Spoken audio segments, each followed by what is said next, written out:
Salut, je m'appelle Ben, bienvenue à l'Université de Montréal. Ici, des générations d'étudiantes et étudiants souhaitent changer le monde pour le meilleur. Chaque mur vibre d'une énergie incroyable. Chaque instant est une occasion d'apprendre, de dépasser mes limites et de devenir une meilleure version de moi-même. Les rencontres que j'y ai faites m'inspirent et m'aident à m'accomplir.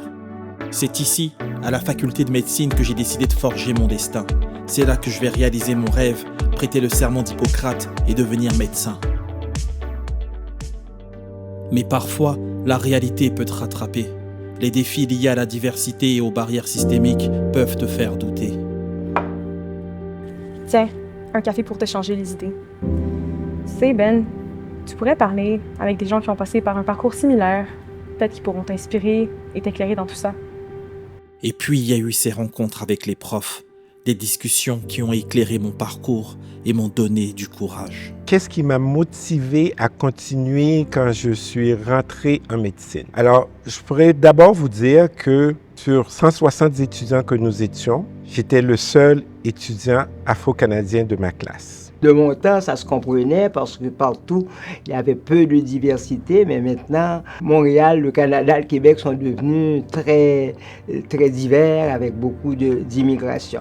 Alors moi, quand je suis arrivé, j'étais comme l'exception, la curiosité, mais ce n'était pas l'indifférence, c'était surtout le désir de découvrir et de connaître. Ce qui m'a surtout poussé, c'est de vouloir aider et puis cette espèce de satisfaction de pouvoir sauver des vies. Alors j'avais un grand-père médecin et j'ai été un peu stimulé par ça et depuis petite fille, je savais pas ce que c'était que la médecine, mais je voulais faire la médecine et puis l'amour des enfants a complété le choix. Alors tout cela m'a fait comme oublier que j'avais des difficultés et que j'étais une curiosité. Il fallait que je fonce et que j'atteigne ces buts. Dans mon cas, je ne pouvais pas me permettre d'échouer, de ne pas continuer et de ne pas réussir étant le seul. C'était pour moi un honneur d'être là et de montrer à tous mes collègues ou toutes les autres personnes qu'ils ont fait le bon choix. Nous venons de très loin, mais ça s'améliore. Quand je regarde mes jeunes collègues, parce que je participe à des cours qui sont là, la communauté noire est beaucoup plus représentée. Pour un jeune qui des communautés culturelles, et les Noirs, qui veulent aller en médecine, tout d'abord, je lui dirais qu'il faut foncer. Nous avons notre place dans la société, donc nous devrons avoir notre place en médecine. Vous savez, les temps n'ont jamais été aussi propices à une carrière médicale ces jours-ci. D'abord, le nombre d'étudiants acceptés en médecine a augmenté au cours des dernières années, surtout à l'Université de Montréal. Plusieurs programmes sont disponibles dans différentes universités pour accepter plus d'étudiants issus des diversités.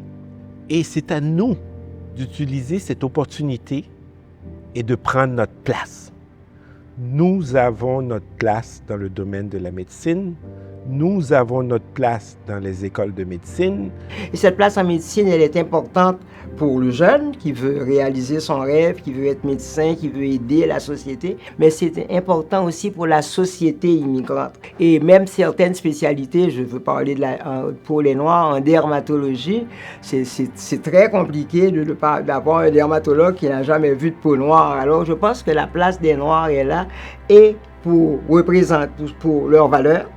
Deuxièmement, pour représenter la nouvelle société québécoise. Pour moi, c'est extrêmement important et je l'ai vu à de multiples occasions, le changement dans, des fois, mes collègues, de même que les patients, quand ils voient que c'est moi, une personne de couleur comme eux, qui vient les voir. Et je peux vous dire que la majorité du temps, quand j'arrive en face du patient, parce qu'on leur a dit que le chirurgien va venir les voir et ils voient c'est quelqu'un de leur propre couleur qui les voit, d'abord, on dirait, ils se calment.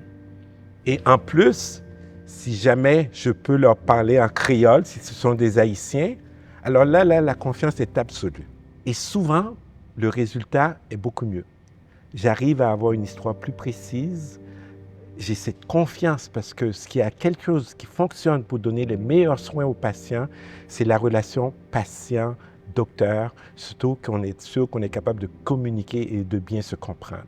Ça ne veut pas dire que les autres ne peuvent pas, mais c'est comment le patient se sent qui fait toute la différence. Et mes collègues, en voyant ça la plupart du temps, vont me solliciter davantage pour être capable de donner une meilleure prise en charge à ces patients-là, parce que eux aussi, ce qui est important pour eux, c'est d'avoir la meilleure prise en charge pour un patient issu de n'importe quelle communauté. Je peux parler de défis, il y en a eu plusieurs à tous les niveaux, mais celui que j'ai considéré comme constant et le plus difficile, l'entourage se demandait toujours, est-ce que vous êtes réellement capable? À diplôme égal, à formation égale, il y avait toujours ce doute. Et il fallait toujours essayer de dire, mais oui, je suis capable, j'ai appris, et se prouver.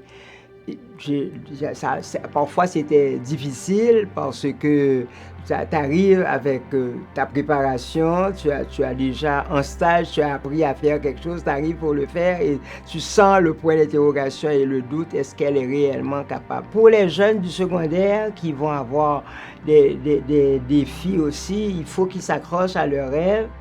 Alors, tout ça pour dire, en voyant ma communauté maintenant, il y a de plus en plus d'étudiants. Il ne faut jamais abandonner. Je reviens encore à croire en ses capacités et de toujours donner le meilleur de soi-même.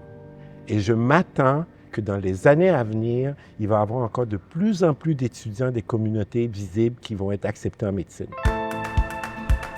Au-delà des parcours individuels, c'est toute une communauté qui travaille chaque jour à briser les barrières systémiques, notamment dans le domaine de la santé.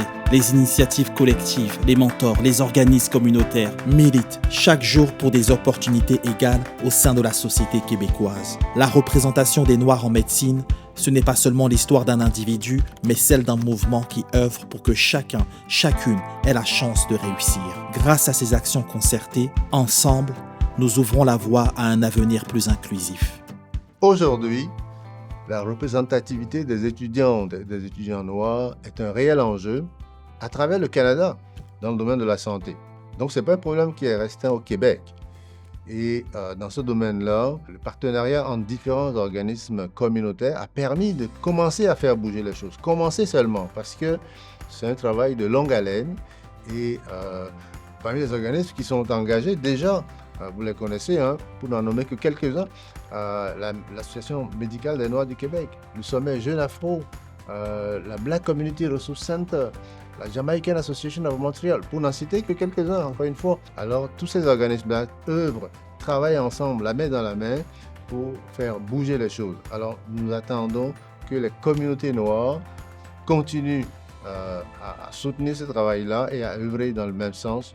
Nous appelons les communautés noires à continuer de s'engager dans cette cause-là et nous sommes certains que nous allons réussir ensemble.